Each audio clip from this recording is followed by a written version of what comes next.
I'm from Thailand, and yeah, I've been here for like 4 years.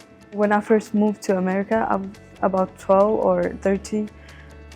I started middle school. I got to meet a lot of friends. She was very shy. By the end of the year, she had no trouble asking for help. I started culinary on sophomore year. I like to cook. I train soccer, and yeah, I like it because I start have more friends. I kind of like nervous and I don't know how to like play soccer at all. And you hit it with your laces to get and scoop the ball up. The coach they start push me in a little bit, and yeah, I get better in soccer. She challenges herself. She's very involved at Benson.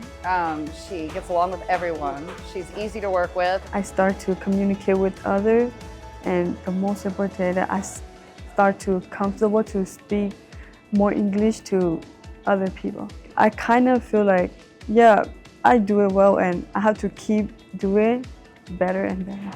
Watched her come in as this young girl and didn't do a lot of cooking, and now she's just blossomed into a great girl. Yeah, proud of myself a little bit, and I start to like talk more and more, and I like to ask questions more later. I've had students like her where it just seems kind of magical. Her grit paid off. She's one of those students where like it really keeps me going and motivated in my job.